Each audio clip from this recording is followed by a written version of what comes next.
The broadcast is now starting. All attendees are in listen-only mode. Hello everybody, and welcome to Seminar 5 of the Gogler e-waste Toolkit. My name is Drew Corbin, and I'm the Program Manager for Consumer Protection and Technology for Gogler. The aim of the e-waste Toolkit is to identify and share good practice among off-grid solar companies and stakeholders. And the theme of the seminar today is e-waste and the consumer. So we're looking at consumer awareness of off-grid solar waste, their behaviours, how they manage disposal or how they relinquish waste, what they understand of it and the options, and also thinking about messages and channels for effective engagement with consumers. Now, we are very grateful to Swedfund for funding this initiative and enabling us to facilitate the working group and the development of this toolkit. If you haven't, if this is the first time you've logged into the e-waste toolkit initiative, you can check online gogler.org/ewaste and see the e-waste hub that has modules 1, 2, 3, and 4, each of which has got a brief notes, some resources, and a recorded seminar. Cool, and we have a packed agenda today.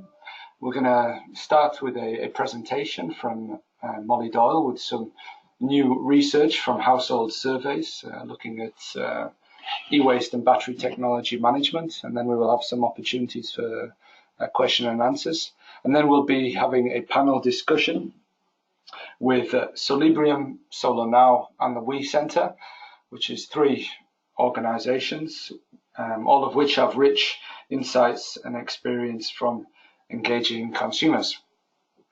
And then we're going to wrap up with a couple of upcoming events and opportunities for companies and organisations working in the sector.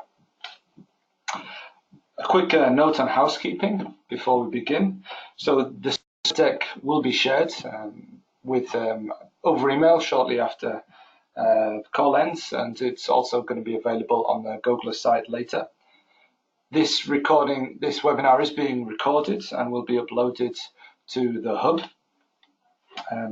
If you have any questions through any of the presentations or the panel discussion, please type it into the question box or the chat box. Or another alternative, if you want to speak up, you can raise a virtual hand, and we'll unmute you and give you the space to ask a question in person. Cool. So a little bit more about this particular module and what we're talking about today. So the aim is to provide a deeper understanding of consumer perceptions and behaviour. It's said that the first and perhaps the biggest challenge of off-grid solar waste and indeed any e-waste is the first step. Getting hold of the product when it reaches the end of life. How do you know it's reached the end of life? And how do you communicate with the consumer at that point? What messages do you give, and what type of mechanism do you have to access it and bring it back into the formal stream? And I think this is a particularly exciting area because generally e-waste is seen as a cost, and with that in mind, I think it's commercially rational for companies just to kick kind of business action into the long grass and not invest in it. If it's seen as just incurring costs and pushing up the price of products, then it's always going to be a hard sell. On the other hand, it's seen as an opportunity to engage customers, to build brands. Thinking about retaining and acquiring customers. Then I think there's a positive spin. Where it can be seen as a marketing and sales investment and brand building, and I think that with that comes an opportunity for the sector. So that's the idea of this module, is to dig into that story and dynamic. And I'm sure today's webinar is going to be a good starting point for that. And we're going to kick off with a presentation from Molly Doyle, who I'm sure many of you know. She's the Senior Advisor at the Scaling Off-Grid Energy, which is I believe, multi-donor collaboration led by USAID. She's been active in the off-grid solar e-waste agenda for certainly as long as I've been at Gogla, the last 2 years. She's the architect of the Solar E-Waste Challenge, and involved in other works as well, including what she's going to be talking about today, which is the research from households in Uganda and Senegal on e-waste and the consumer. So yeah, big thanks to Molly for coming online today. Not least of all because she's based in California and it's horrifically early there at the moment. So yeah, thank you very much, Molly, and please take it away with this interesting presentation. Great, thank you, Drew. Luckily, I'm a morning person. Thanks to everyone who joined us today, and just a big thanks to the Gogla team for organizing. Drew, if you could just switch over to the next slide, that'd be great. So I'm Molly Dean, the Senior Advisor on the Scaling Off-Grid Energy team at USAID. And I've had the pleasure of working with the Resilient Africa Network out of Makerere University, the University of California, Berkeley, and the University of Dakar on a research study exploring best practices for solar e-waste and battery technology management across East and West Africa for the off-grid sector.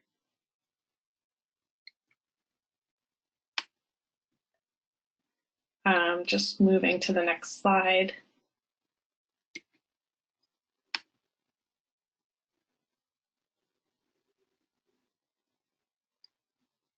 Sorry, Drew, do you mind just moving that forward? Great.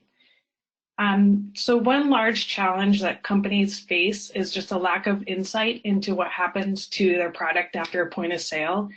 So I'll share some details on consumer behavior around solar home system disposal at a product's end of life. This information we gathered from a 320 household survey completed in rural Uganda by UC Berkeley and IPA. I'll share a link at the end, but a full report of these findings can be found on the Efficiency for Access website. So this study explored the following questions, which have just repeatedly come up as some of the most common questions that solar companies face when trying to best serve their customer base in designing product warranties, take-back programs, and other recycling and repair logistics. So we were exploring where are products disposed, what do consumers understand about the potential risks of disposal options, what salvage value, if any, do consumers place on damaged product or products at the end of life? Are consumers willing to return a product for recycling? And if so, how far are they willing to travel? And then just what ideal collection points can we capitalize on to maximize product collection for recycling? Are consumers even aware of their disposal options, and just how can we incentivize that? So those are just the high-level questions we were asking in this specific study. So next slide. So I won't get into all the details of the household demographics in terms of wealth, education, et cetera. You can read this in our full report, but I will share a couple just interesting notes just in terms of the overall survey responses. So 73% of home system owners out of the sample population were satisfied or extremely satisfied with their system. Over 80% of respondents had never repaired their system, and if they had to choose a component they were least satisfied with, 39% said a battery, 47% said no, none. So overall, these are generally happy customers with functioning systems that we were speaking with. So one big question we had was just around consumer perceptions of responsible disposal. versus potentially risky disposal. So just how much general consumer awareness and basic education exists. So to explore this, we were categorizing disposal options into the following two categories. So responsible behaviors. So was a product essentially recycled, upcycled, or picked up by a supplier? And then looking at potentially risky behaviors, which would include throwing away a product, discarding it outside a house, burning the product. Unfortunately, this is still a very common option. Placing the discarded product in storage in or around the household, trading this in for a new component. So this could be a completely responsible option if this is through the original supplier, but if traded in to a third party provider, we don't necessarily know where the product ends up after that trade.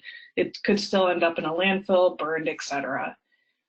Sold for cash, this is the same situation in which you just have a loss of control over disposal if through a third party off-brand service provider. And then collected by a scrap vendor.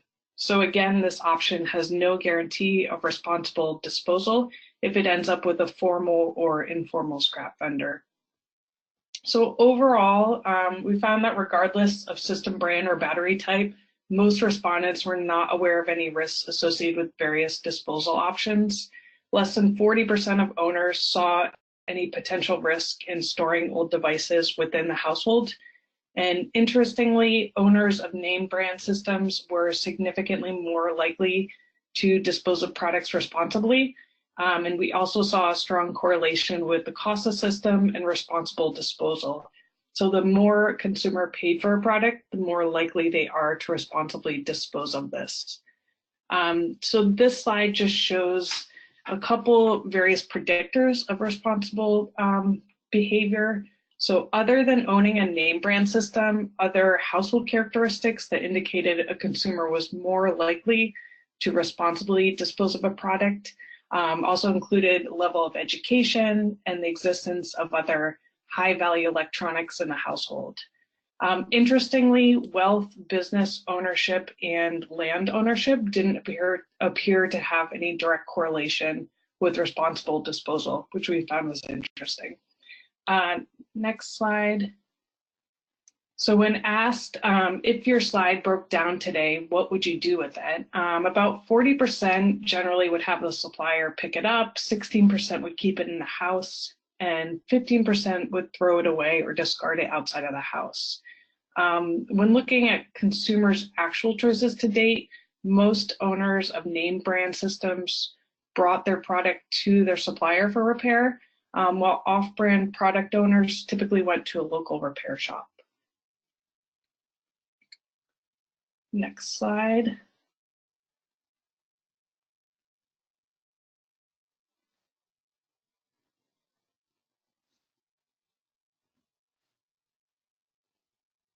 So one big question we had on consumer awareness was just, are you aware of any trade-in programs where you can bring a broken system or component to a recycling center and be paid for the product? A strong majority said there was just really no awareness of existing incentive programs. However, when we explored this by component type, it was apparent that generally name brand system owners had more potential profit opportunities. So this example at the bottom references just battery trade-in programs. Next slide. One last interesting point is just that the high value the system owners place on their product, even when damaged or at the end of life.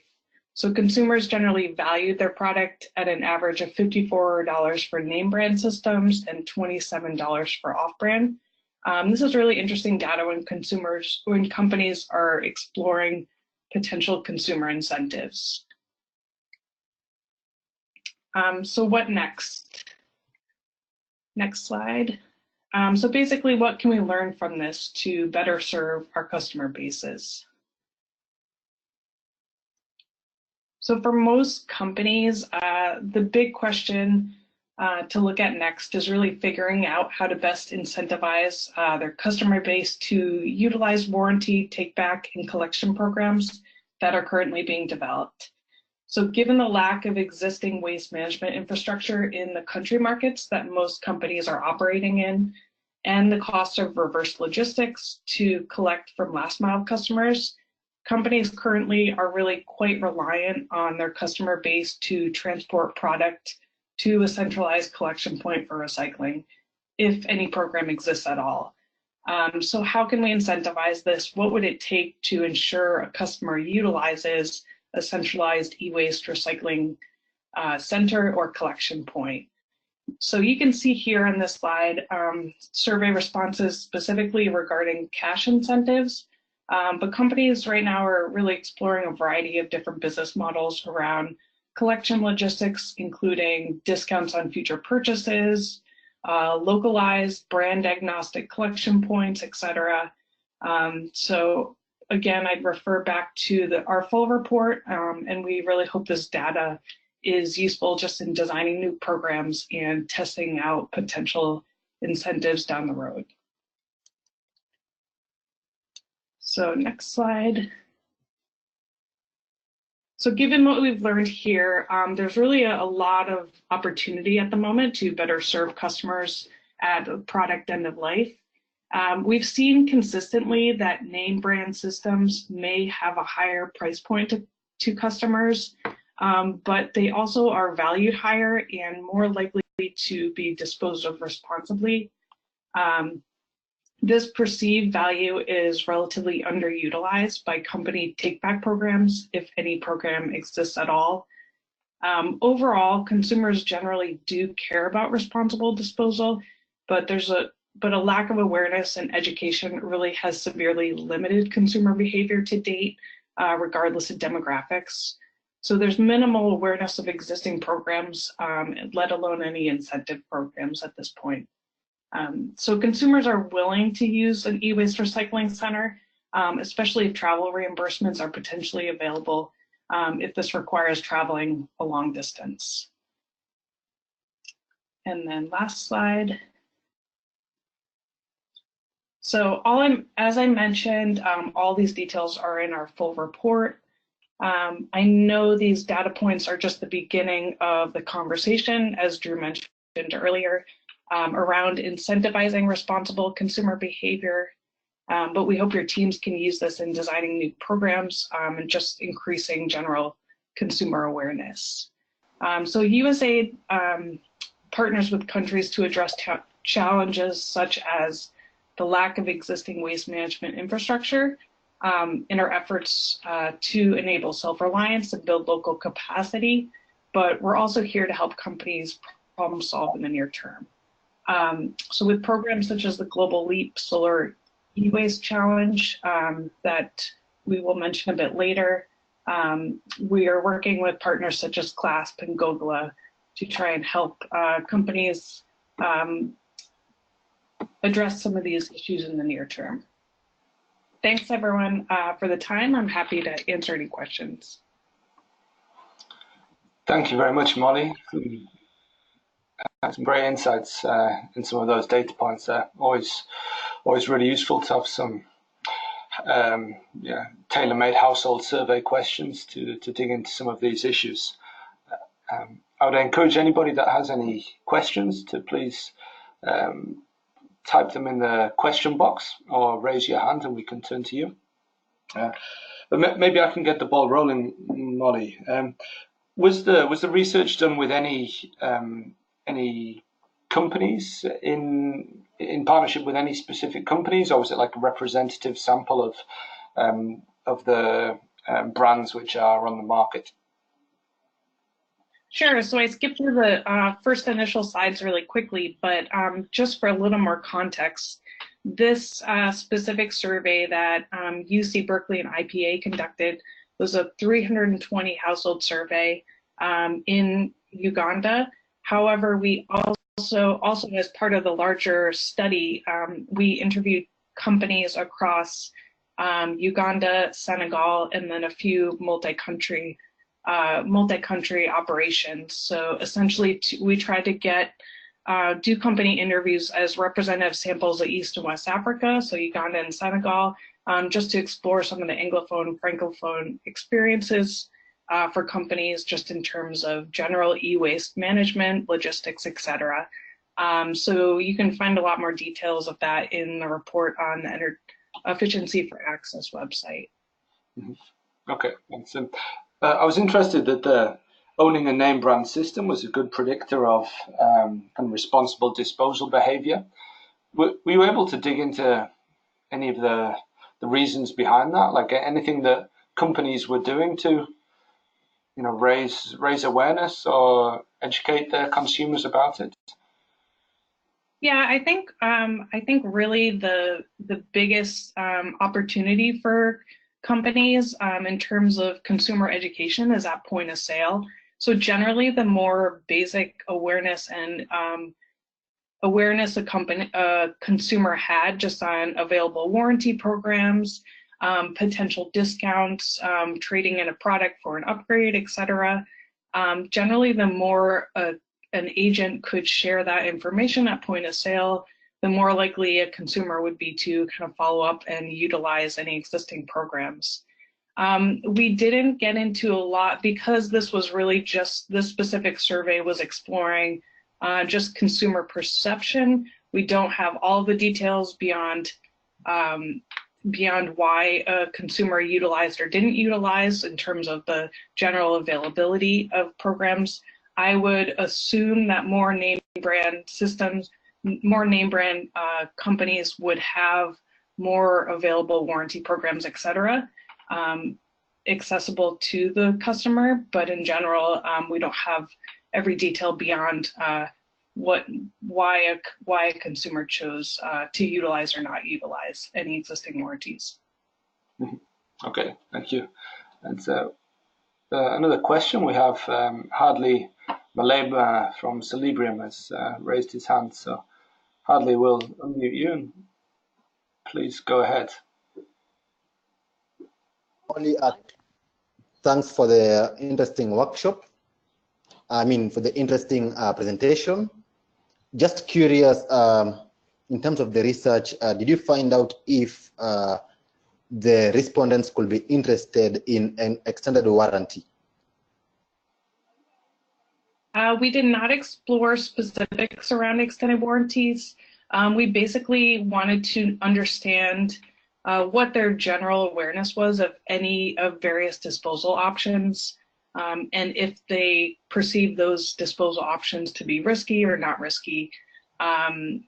Basically, generally, there was a very, very low awareness of any existing programs, if available to the households. So that was pretty consistent across the board. There was really, I think, a huge opportunity for companies either to provide more programs, whether that's a basic warranty or extended warranty, or just to generally educate households in terms of their disposal options. Interesting. Hey Hardley, this is Drew here. I believe this question's come up on a previous module seminar, and I remember the response that a company had tried it and found it a difficult sell. Asking a customer to, it's effectively insurance, right? And asking them to pay for something when there's not yet a problem. There's the respondent said there's generally a short-term thinking, and people would rather hold on to their money until there is a problem, and then then make a payment then on not. So whilst it seems an appealing and sensible option, that with a particular customer segment, it can be difficult to operationalize it. But yeah, I'm also keen to hear if other people have got any experience and figured out some maybe price points or messaging that would make it more attractive to consumers. Yeah, I agree. And that makes a lot of sense, especially as a solar home system often is one of the larger purchases a household makes. It makes a lot of sense that any additional cost above and beyond that basic purchase would be a challenge on the sales side. Yeah, you can imagine a customer that spent maybe 24 months paying something off, and they expect to then have free use of their system, and the excitement around that, and then the thought of pitching in again on a monthly basis may be a bit off-putting. Yeah, I agree. But I think the most convenient model will be perhaps to roll in something like a lease model with reduced payments.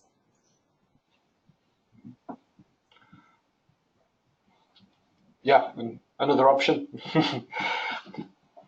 Cool. Yeah, and I'll also just reference the Global Leap Solar E-Waste Challenge. So we're working with CLASP and GOGLA on just a few project grants where companies are exploring different types of business models. And that I think is just really interesting. So we're looking at different aspects of business models, such as just developing localized collection points. I think the key here really is just lowering the barrier as much as possible to make it as easy and affordable for consumers to bring back a product to their original supplier for processing and potential recycling. So I think just whatever we can do to make those logistics as easy as possible, the better. So we're looking at a couple different options. Obviously, companies are in the very early stages of exploring this, but we're testing out a couple models at this point.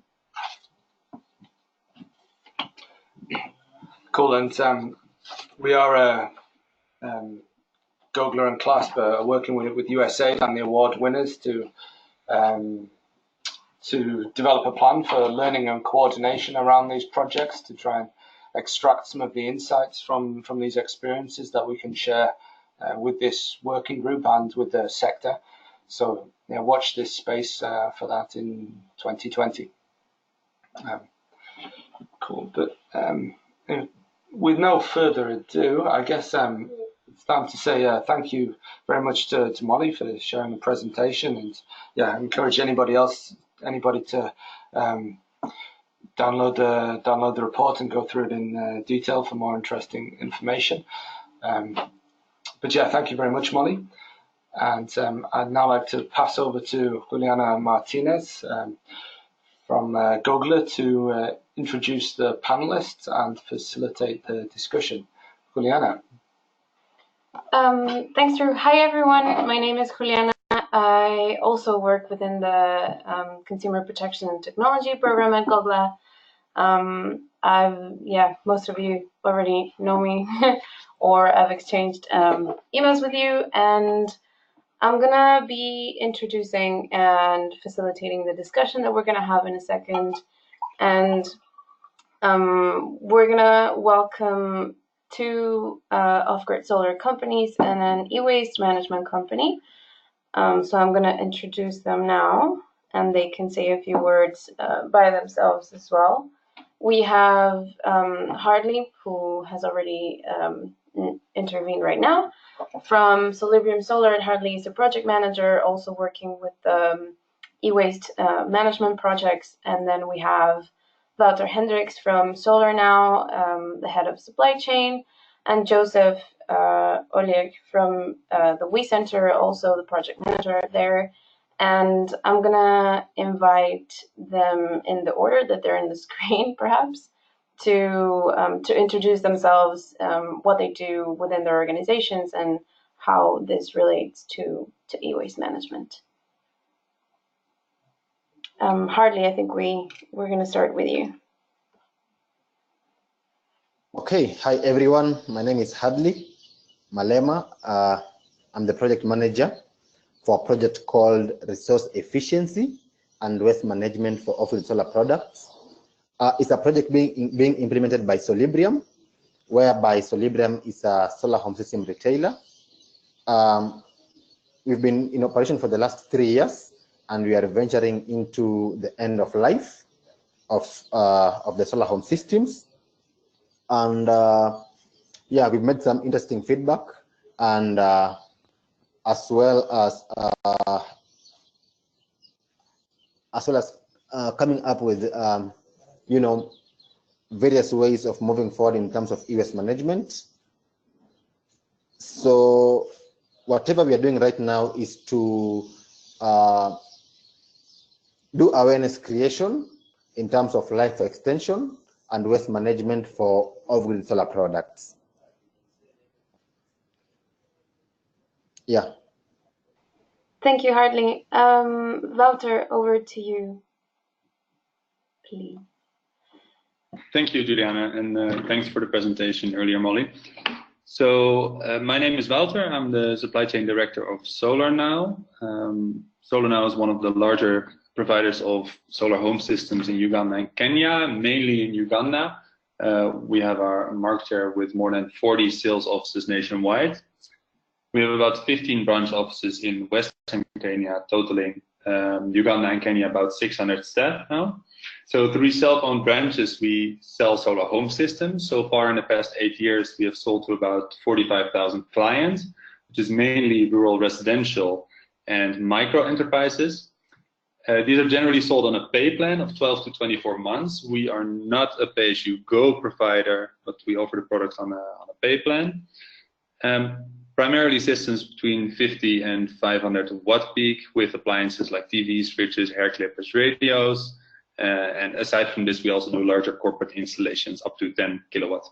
So I think the reason why I was asked today is that we have an existing e-waste scheme.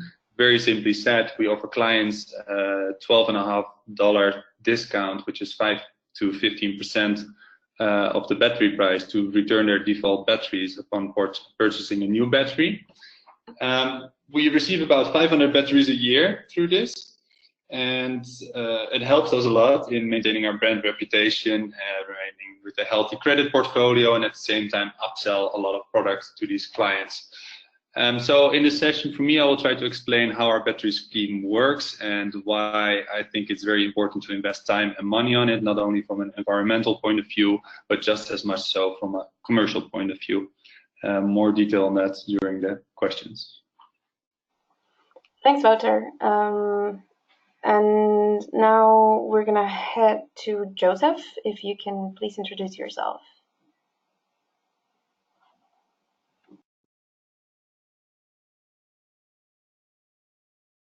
Hi, Juliana and team.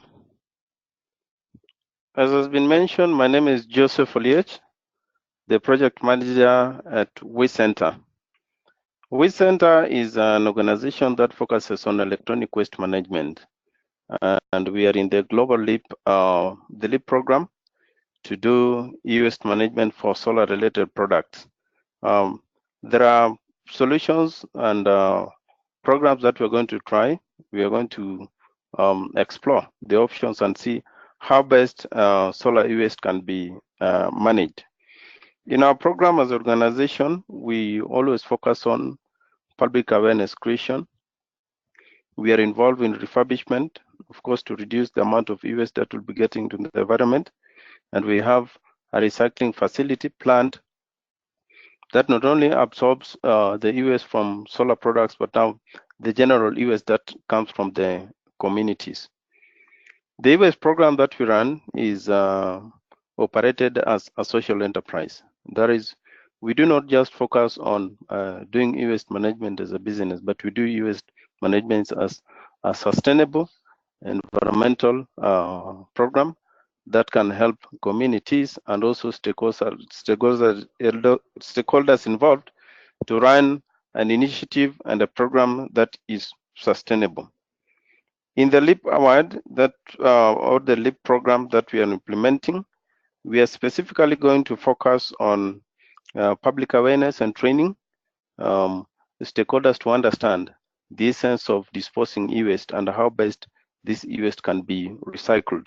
And then we'll focus on the refurbishment because we have a pool of technicians who have been trained on solar-related products. And in addition to that, we have a battery management facility in-house that will help us in repurposing some of the batteries and also help in reducing defective batteries that we'll be getting into the environment. And lastly, we are going to do the recycling bit of it. We are partnering with the local organizations, that is solar organizations dealing in solar products. For example, the Solibram, Hadley and his team. We have the not MCOPA, but the Total programs, the products, we also have them. And we are also trying to reach out to many other providers or manufacturers or vendors in the market to see how we can bring together all this e-waste for proper recycling. When all this e-waste is collected by the stakeholders involved or engaged in this project, at the end game, of course, we'll be having fractions that must be recycled in an environmentally friendly manner. And that is how and where WeCenter is coming on board to assist. Thank you. Thanks, Joseph. Nice introduction to the WeCenter. And I think the first question or thing that I want to discuss here is maybe some reactions to the presentation that Molly just gave. Is there anything that strikes you as new or that particularly got your attention? I'm gonna, yeah, whoever. Yes. Okay. We are talking about the incentives, and we're also talking about sensitization. From my point of view, and the direction that we are taking as an organization is try as much as possible to discourage people from getting incentives, especially rewards on money to dispose their e-waste. Because when this is circulated and they get to understand that I can't release my e-waste unless I'm paid, we will be contributing to, of course, a collection of a lot or hoarding of a lot of e-waste in homes. The message that we are trying and to see if it can be passed to the consumers is to understand the dangers of e-waste and also understand the environmental aspect of disposing e-waste. The responsibility to dispose e-waste must come and must start with the consumer. That is the message that we're trying to see how it can be passed and how it can be repackaged so that people don't see e-waste as a resource. It can only be a resource to organizations or individuals who are in the management program to see how this e-waste can be managed in a sustainable way, but not to the disposers. I think this is a point that we're gonna dive into a little bit more depth as well later. We've in the past in Toolkit have talked about the financial incentives to take back, and we've had mixed responses towards this. And I think the point that you raise is very valid in that entities that offer this discounts or financial incentives have to be well equipped to deal with this with the waste, and also taking into account the inherent value of the materials that are coming back, right? Is there anything else from Hartley or Wouter that you would highlight from the presentation that we just saw? Yeah, what for me was very striking is that 98% of respondents have not heard about any recycling schemes before. It's perhaps not surprising, but it does show how much potential there still is in the market to improve. Thought that was an interesting fact. Yeah, I agree. I was also struck with when I saw that figure. I also think that the question was very specific in terms of incentives that would give you a discount or a financial compensation to take that back. And I think that's only possible if you're dealing with fractions like lead acid batteries or things that have higher value, right? So yeah, indeed, it's not surprising, but lots to do. And I think if there isn't anything else, I'm gonna dive right into with our next question, And this is mainly to Solibrium and Solar Now, so Hartley and Wouter. I just wanted to walk through the process of how does this look for when a customer wants to return a product, whether that's in warranty or out of warranty. What are the main instances that they're being made aware that this is possible, and how do you manage this moment in their life cycle of the product? Yes. So for us, it's the majority of cases, it's the client that tries to switch on the system does not work. A client has absolutely no idea whether it regards a problem with the battery, with the controller, with the panel, with the cabling or anything else. Just calls a Solar Now branch, in which case we make a service ticket. There's a technician that goes to a client's house and confirms that it's indeed the service case, which components it regards, and if a client is still under warranty, in which case replace the product for free. So that is generally how the process works. What we found extremely difficult is to find out whether a client has overused their system or whether it's a manufacturing default. So misuse happens a lot, but in a lot of those cases, it's not purposely. So in both cases, we do end up with the same result, though, that the system is not working and that a client will not pay their monthly installments.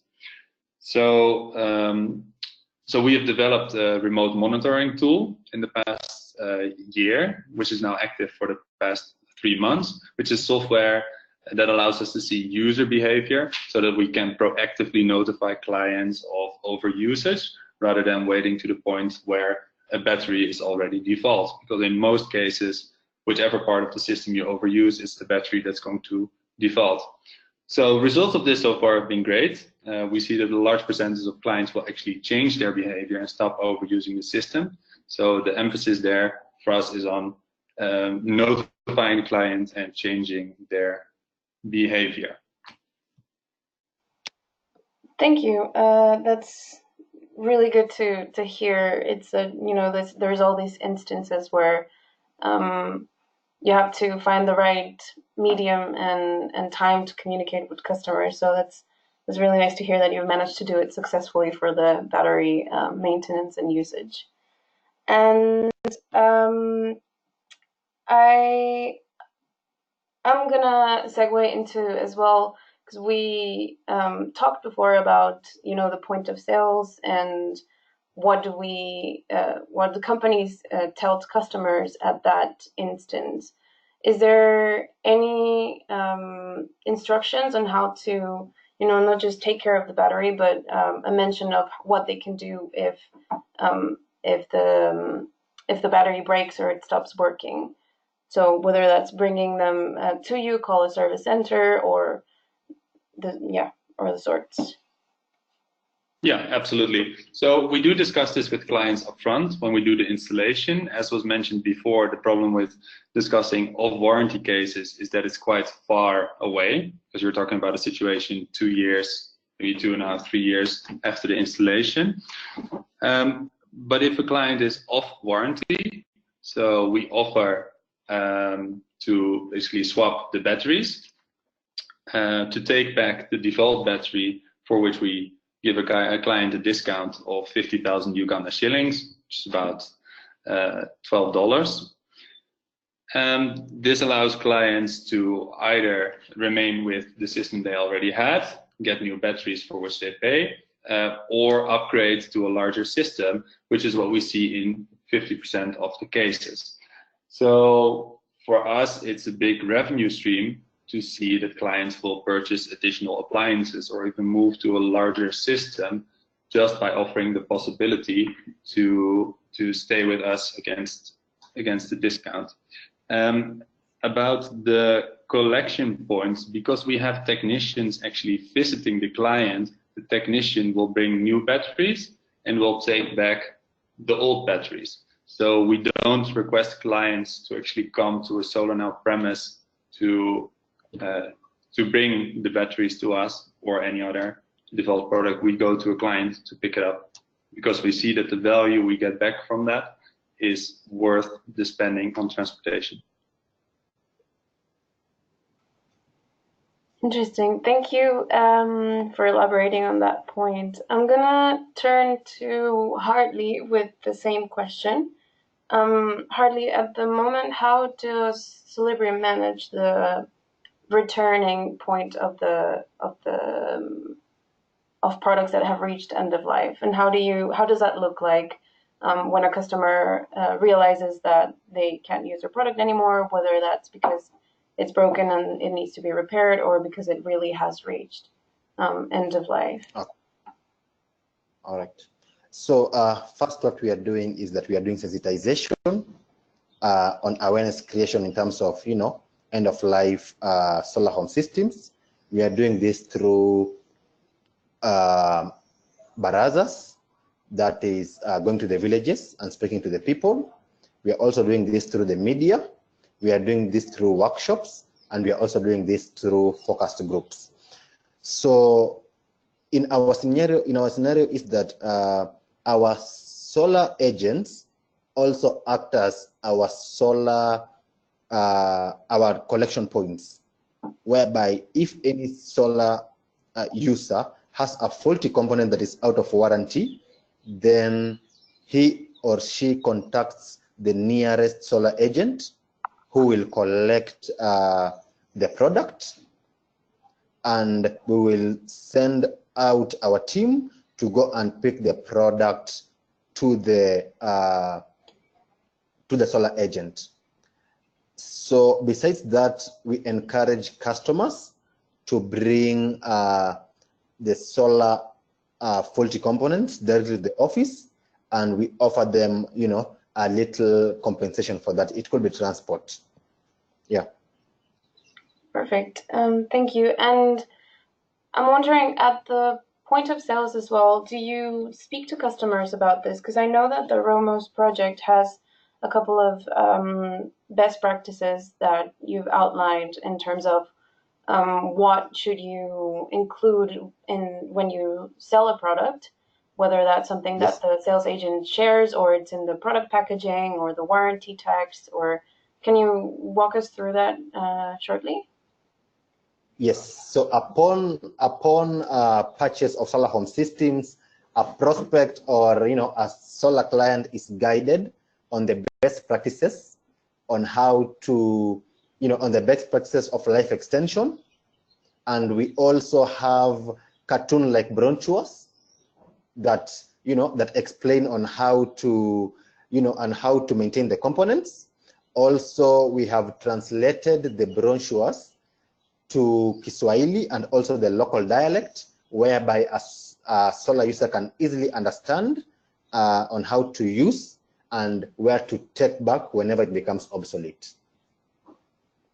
So we give them, more like a pamphlet and a brochure for them to read. Okay, and you also send. Sorry. Yeah. Yeah. Yeah. So we also send reminders on phones. That is messages. That is short messages randomly, regularly to these solar users, just to see if they are maintaining their solar home systems as it should be. Mm-hmm. And you see that. Yeah. Have you seen the effect of this? Whether that's the brochures or the messages, have customers mentioned it at some point that that's how they knew that they had to? Yes, most of the solar users have found,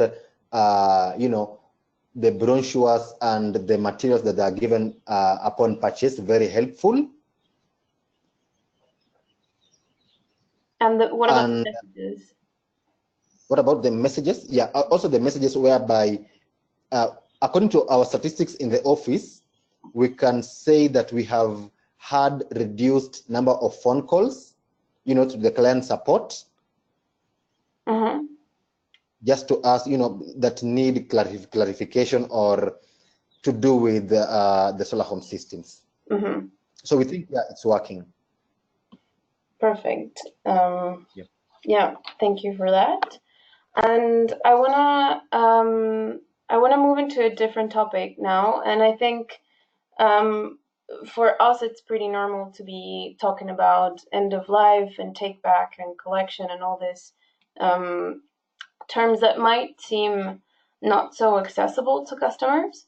So maybe for this one, I'm gonna turn to Joseph. How do you communicate with waste holders as well to make sure that we're not using language that is not accessible, or that it might give the wrong message? After all, they're using these products, and they might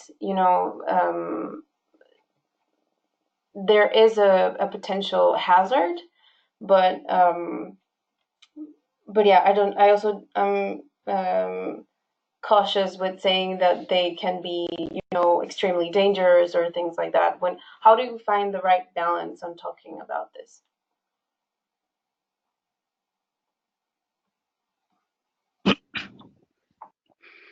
Yeah, the channels that we normally use for communication or passing out of information to the e-waste holders, we have different categories. We have communication that is sent to the general public, community members, and household users of these electronic devices. And we also have a channel for communication that we send it to corporate organizations, because corporate organizations also hold a lot of e-waste. Then we have the original electronic manufacturers, the organizations or the companies that introduce electronic waste into the country or distribute them, or agents distributing these devices to the consumers. So for the agents and the companies that distribute these devices to the consumers, a different communication is sent to them to see how devices that have come during the warranty period, the way how they can be channeled to the WeCenter for proper recycling. And for the consumers, we try as much as possible to put a language that does not scare them from using the electronic devices, because if you say, and the message is all over that they are dangerous, people will be scared from touching or using these things. We always try to see how this is done, and the communication that is specifically shared with them is that when they reach end of life, or when they are faulty and they're no longer useful to you, there is a better way of disposing that trash, disposing that electronic trash in a manner that, of course, protects your environment and at the same time can create an economic value in another chain. We, especially when we're working with the youth, we try to amplify the element of urban mining, how we can engage the youth in e-waste collection to give them income, to generate income, and to make their social and economic circumstance to be viable. So in that way, parties involved in the process do not find it like it is alarming information, and at the same time, those who are involved in the e-waste management program would also see that when I give out e-waste, of course, I give an opportunity to somebody to earn a living. Yes, thank you very much. It's really about what you say, making sure that they're not scared of using their devices, but rather that they know what they're using and how to dispose of it. The benefits and the potential risks, without making it sound like it's something that they should be afraid of. Because at the end of the day, you also want them to get the most out of products, right? Sure. I think one of the things that always is said about returning e-waste and educating consumers, or raising awareness around e-waste management or recycling of electronics, is that people tend to hold on to their devices, and this is not specific to off-grid solar, but rather to worldwide another whole array of electronics, whether that's consumer electronics like smartphones, computers. But I think, do you think this might be true as well for off-grid customers? And this is a question. Yes. Can be Yes, it is. It's true, because mostly the things that people buy, and you place a value on an item, and if you bought it at, let's say, $20 or $30 or so, whatever you see there, you equate it to the money that you had put into it. So this information and this tendency cuts across. Even the off-grid solar products, example is, a case in point is what we are experiencing in the field. We do not get a lot of off-grid solar products from the consumers. We get them from companies and agents. That is an indication that those who receive or those who buy these products, they don't find it necessary to give them out. One, it could be that they have not been sensitized to know where to take them. And the two, it could be that, of course, it is also a significant factor that they feel they put some, they hold them as souvenirs, and therefore they don't feel like releasing things that they used money to buy. Thanks, Joseph. I'm going to turn this question as well to Hartley and Wouter, just to check whether their experience as well has been that customers tend to hold on to their products. And I think another added complexity might be the geographies where off-grid solar companies operate, where it's sometimes customers have to do long distances to return their products or reach a collection center or things like that. From what I've heard, this is not the case from Solar Now or Solibrium. Both of you have said that agents or technicians collect the products, but this might also be the case for some other companies. But yeah, coming back to the question, do you think that hoarding is also something that is experienced in off-grid solar? Yes, I absolutely think so. From my experience, we see that our consumers or our clients are not willing to give back their products, their default products, even before we have provided replacement products. And even with products that need to be repaired, it's quite a barrier to give us back the products and to receive it back well repaired after 2 weeks or 3 weeks. Clients tend to want to hold on to the product. Thanks, Wouter. Hartley, I'm going to mute you, sorry. Yeah, I also think most of the users will hold the goods, basically because there's lack of information on how toxic these components could be whenever they get obsolete. And also we have this hoarding in such in another aspect whereby they will hold if there's no compensation or if there's no incentive to them. Mm-hmm. Yeah. So if I'm hearing correctly, it's a combination between the difficulty to return the product and the difficulty to return the products, the incentives, and the information available. Correct. That's correct. How do you think that companies can perhaps lower that barrier, apart from raising through what you've already, or the activities that you've already walked us through? Yes. So I think what most companies could do is that, one, if they could, in terms of the battery, if we could have a link with the manufacturer whereby these batteries or the components in general can, their lifespan can be extended. Not sure how, but I'm just thinking that, in a broader way, And I think our manufacturer, that is Omnivoltaic, is currently working with, is currently developing smart batteries, whereby, you know, averagely their lifespan is 3 to 5 years, but currently they're making them to be, you know, 10 to 15 years. Mm-hmm. And apart from that, yeah, also I think, yeah.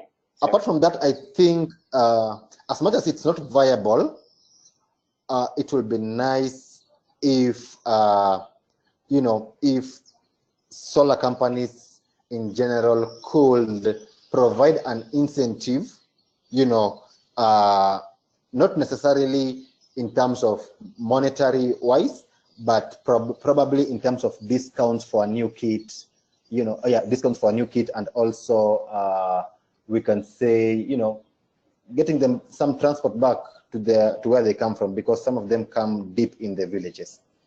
And also if the solar companies can go to where these solar users are, and not solar users come to where, you know, to where the solar companies are. Mm-hmm. Yeah, that's a very good point. The distance to be mindful of that. Yes. I have two questions related to this. One is for Wouter, and then the other one is for Joseph. I'm going to start with Wouter because we've talked about the regional hubs that Solar now has, and we've also talked about the pilot of a repair van. Can you maybe walk us through that and how this has helped you in engaging with customers and making sure that they are well serviced while they have to repair or give back their system or components? Yeah, absolutely. So in the past years, just to give you some background on the distribution network of Solar now, in the past years, we always had weekly trucks delivering products to all 40 branches in the country. These were 3 routes, and even though that's quite cost efficient, if you're unlucky as a client, the dispatch had just left, so you need to wait for the next week. Then the dispatch actually goes to 15 branches, which takes a couple of days. And after that, the technician still needs to install the product at the house, which, so the total process took about 3, sometimes even 4 weeks. Same for service. A product was picked up at the client, a developed product, then sent back to Kampala, was repaired there, sent back to the branch, then sent back to the client, which took 3-4 weeks as well. So we noticed that as the market is maturing, the client requirements also change. And we actually noticed we started losing sales because of this turnaround time, and it was negatively impacting our brand, because we stand for quality, and we get 20 to 30% of our sales through referrals. So the brand standard is very important to us. So for that reason, we have implemented 4 in-country logistics hubs in the major cities of Uganda. So these are small warehouses that each hold about 1 month stock for their respective region. And in order to compensate these costs of the warehouse, we've reduced the size of our main warehouse in Kampala. We've also decentralized our repair center from Kampala to these hubs, and have equipped them with spare parts to be able to resolve any default system and repair them much faster. So what we've seen is that the installation turnaround time has halved. The service case turnaround time has decreased significantly, although we have not reached our aimed average of 7 days yet, but we did see a huge increase or a huge decrease there as well. And the cost of the new supply chain are actually equal to the cost we had before, while we increased the number of dispatches to the branches from once a week to twice a week, and we have our service centers much closer to the business. So I think it's interesting to look at the supply chain as a whole, and not only as a cost center, but also to see what value can you bring as a supply chain to your business by reducing the turnaround time, both of installations and of service cases, and what does that offer to a client to up the brand quality that you offer. So that's an example how we made changes to our distribution network. Mm-hmm. And I think before I turn to Joseph, I want to add one thing that just to connect this to e-waste. What the conversations that we had previous to this webinar call were also focused on the different stages of the customer journey.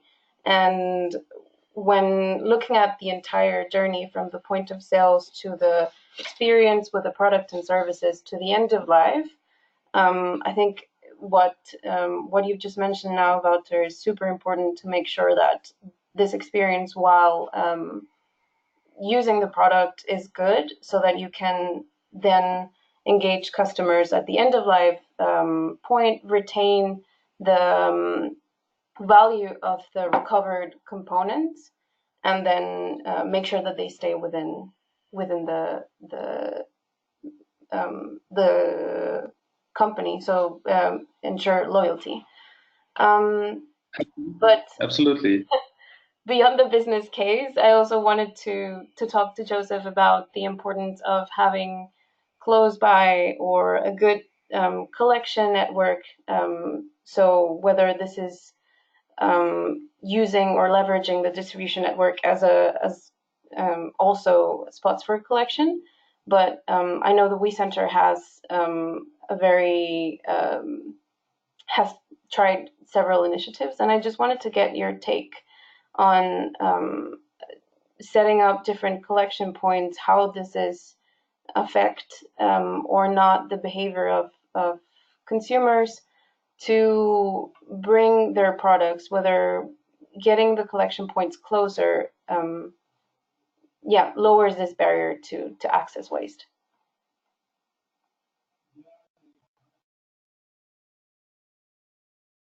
Thank you.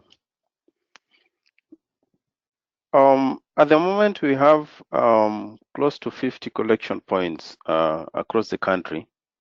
But most of these collection points, of course, there is located in urban centers. This one, of course, the engagement that we have had with our partners to have the collection centers in urban locations has resulted in increase or increment in amount of e-waste being collected in those areas. But I would still state that solar e-waste or solar related products, we are not seeing the volumes in these collection centers. This could be as a result of the location. We know that when we move the collection centers closer to people, many of them will be bringing the e-waste. We know distributors and the agents that are distributing solar related products, they focus on replacement. They also focus on the take back, and when they repair certain components, there are fractions that they carry. There's the element of devices or people who may not necessarily buy a second component from a given manufacturer. So if I get you, company X, to buy home solar system, and then the next time I get an idea of a better product that I would want to buy, when this one gets damaged, I'll definitely keep it at home, because I'll not go to company A for the replacement, or I'll not go to company A for the discounted rates. So we are looking at an approach. Of course, it's something that we have started to target all the consumers, regardless of the source of the component, whether they are branded or unbranded. And since the unbranded ones are also very many, and we do not have any collection scheme with the manufacturers and also the replacement, it is a key thing that is driving us to get to the rural areas. And as we do this, we are looking at building partnerships. Building partnerships in the sense that when we have a collection center closer to the population, we needed to also have an agent stationed at the collection center. This agent is supposed to do two things: equipped with the technical expertise to provide technical assistance when they're doing replacement of components. Because when you replace a component, or when you engage consumer to bring a device and you reimburse fair, companies are in business. the operational cost will go very high. If you move these collection centers closer to the people, you equip agents with the technical expertise to do repair and maintenance. Now, the fractions that are resulting as the repair, as a result of repair and maintenance, would easily be collected by WeCenter or any other agency that is closer or has built a network with the consumers. Thanks, Joseph. Hartley, what is your reaction to this? Do you agree? What's the importance that you place on partnerships, for instance? Yeah, so I really welcome the idea of partnerships, whereby for our case, we are focusing more on the rural areas, and we have some solar companies as well as recycling companies who do not have collection points in the villages. So it will be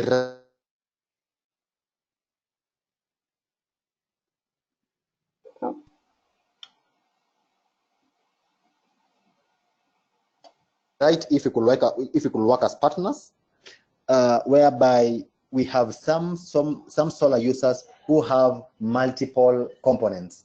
For instance, we could be having a component from Solibrium and another component from Solar Home System. So the hands are tied, where to take these components, because Solibrium has its own initiative as well as Solar now has its own initiative. And probably Solar now will not want Solibrium to collect, the component because of intellectual, product design, such like things. So it will be really of great help and also of very efficient if partnerships could be influenced in terms of collection. Yes, I think as e-waste is still a pretty recent topic, relatively recent. So I think as we move forward and regulations start advancing in different markets, this will become a very interesting topic to see how it evolves and whether companies have, placed this as a barrier to collaborate with other, you can call them competitors, but anyway, thank you, Hartley. I'm mindful of time, and we have a poll to discuss with the audience as well. And it relates to how can we make sure that the message of proper disposal is better understood by customers through label design and labeling requirements. So I'm gonna move forward to that and ask everyone to reply after this. And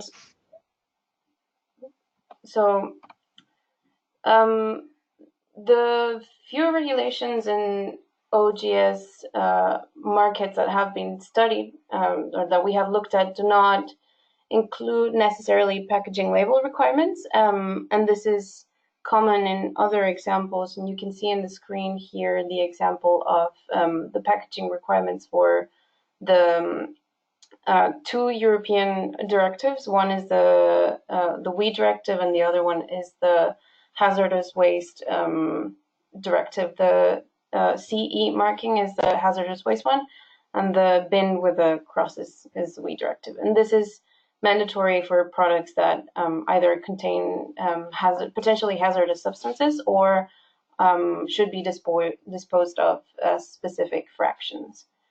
And we looked at a few examples of what is the current availability of information on disposing on packaging across the industry.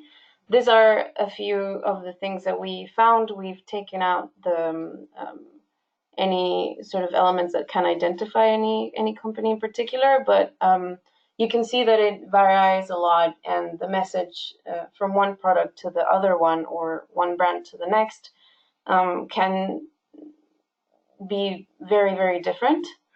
A lot of emphasis is put on the do not burn, for example, but apart from that, basically any company can choose what they put on their packaging for customers to decide to be aware of how to dispose their product.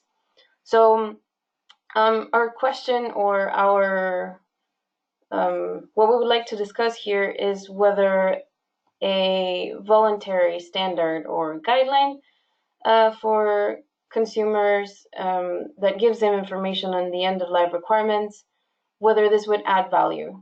This would potentially look at how companies design their product packaging, what they put in the instruction manuals, what the warranty cards, awareness campaigns, posters, etc.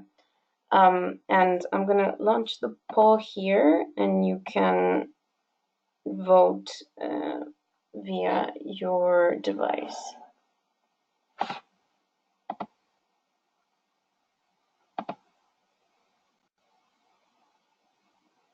Just going to give you 1 or 2 minutes to do this, and then we'll look at the results.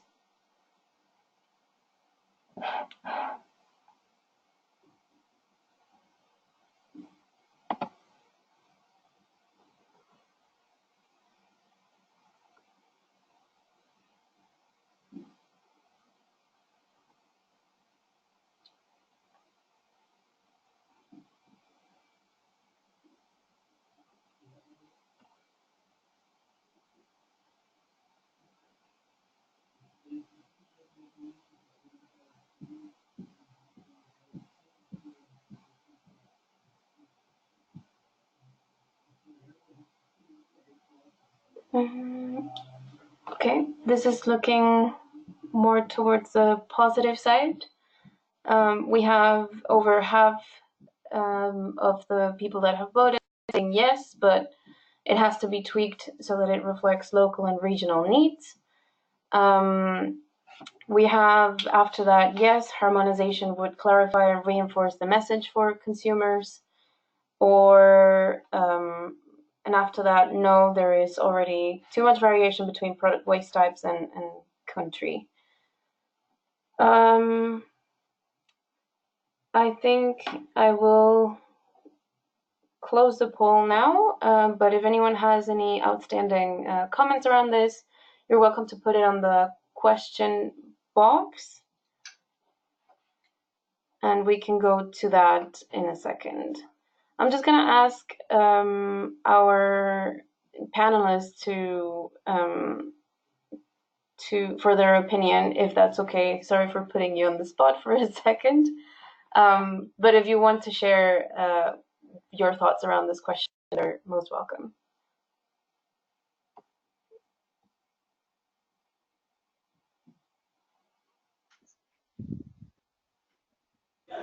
Yeah, probably I would go first.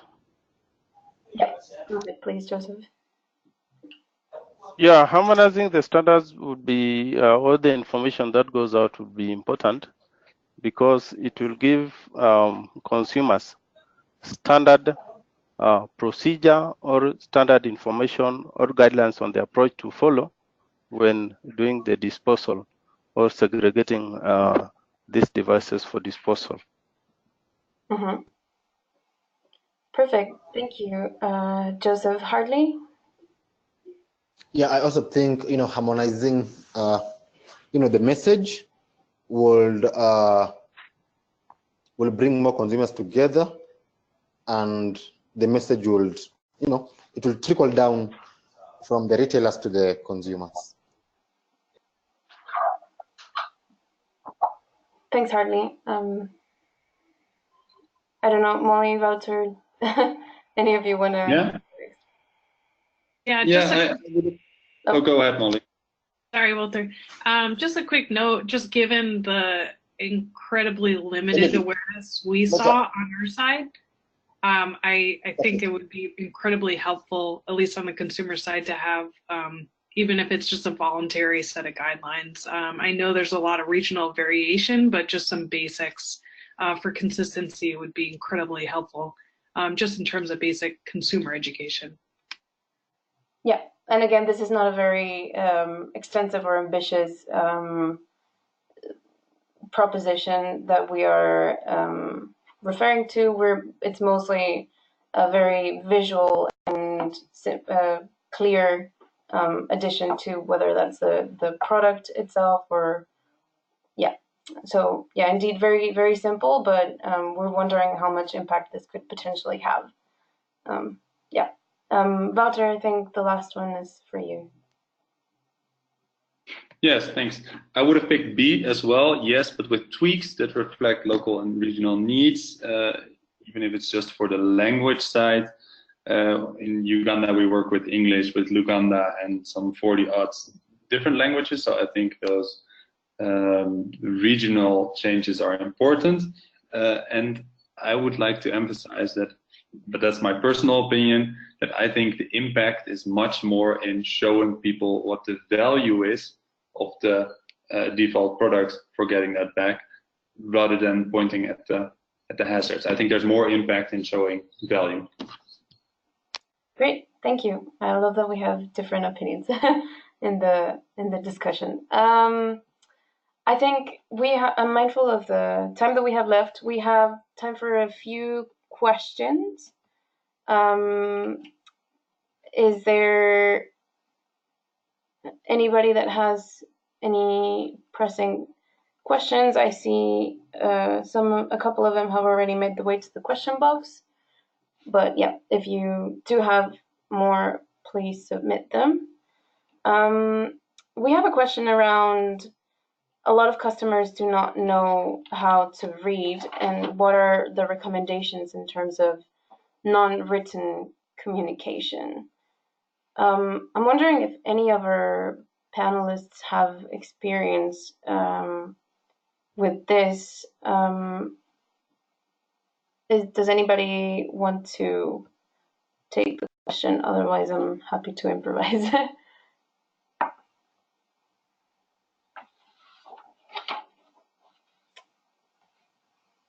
Okay. Yeah, I can give an answer to that. For us, we do a lot of radio campaigns, for example, word of mouth, so more conversational than actually putting text on a piece of paper, and making artwork in the form of pictures helps a lot and emphasizes the message. So in a lot of cases, we do both.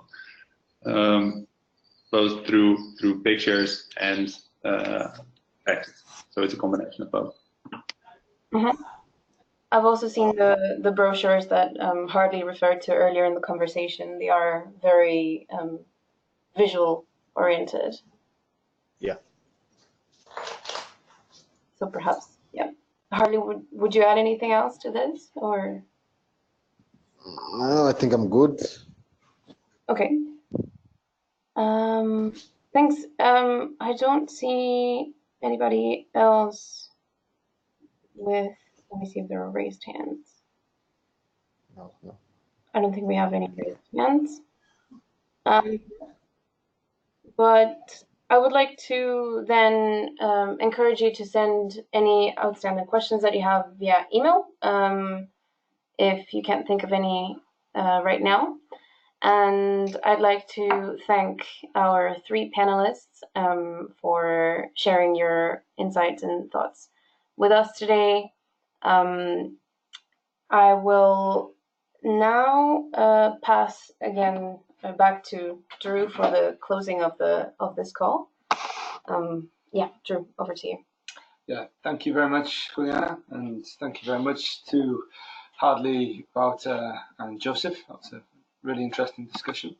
So yeah, for a quick wrap up, talking about an update on the toolkit and upcoming things. So we're now working on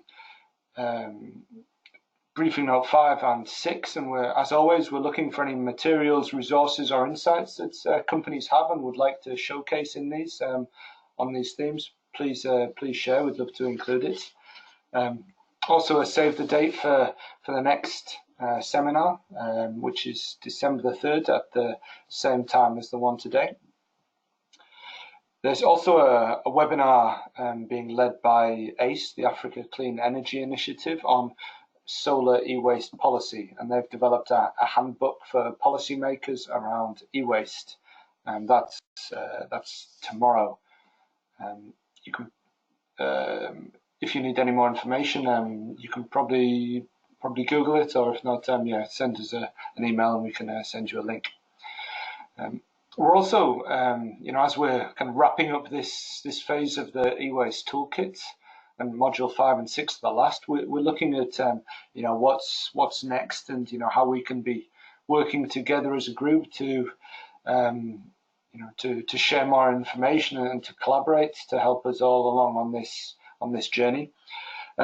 We've had a couple of requests so far for kind of guidance and templates on e-waste policy, strategy, even operational guidelines, and that's something that we're interested to develop.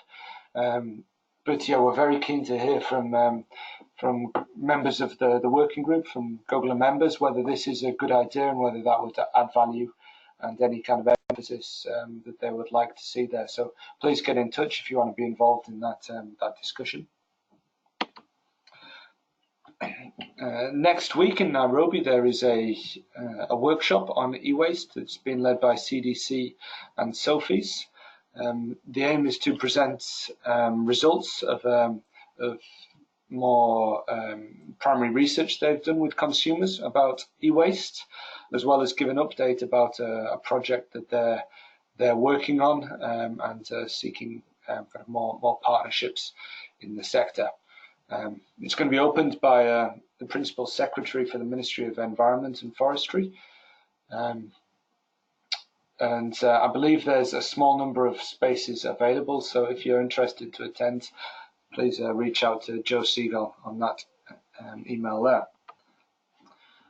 Molly mentioned it earlier, the Global Leap Awards Solar E-Waste Challenge Round 2 is now open. The focus of this award is on innovations in sustainable product design and battery technology that help extend product life, help enhance the refurbishment, repair and recyclability of products, and help in the removal of any hazardous components or materials from products.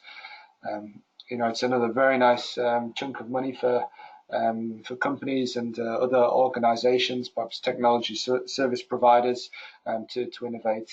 And yeah, we very much welcome this and encourage you to submit a proposal. And finally, if it's not yet on your radar, the Global Off-Grid Solar Forum and Expo is coming up on the 18th and 20th of February 2020.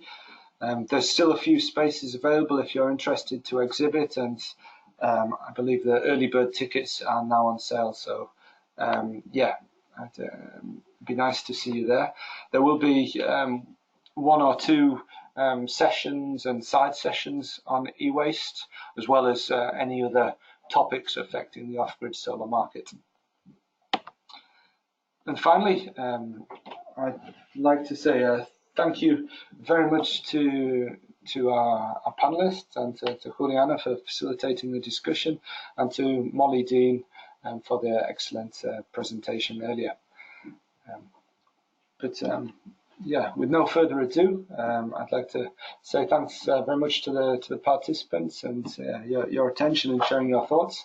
And we look forward to being in touch again for Seminar 6 on December the 3rd. Bye for now. Cheers.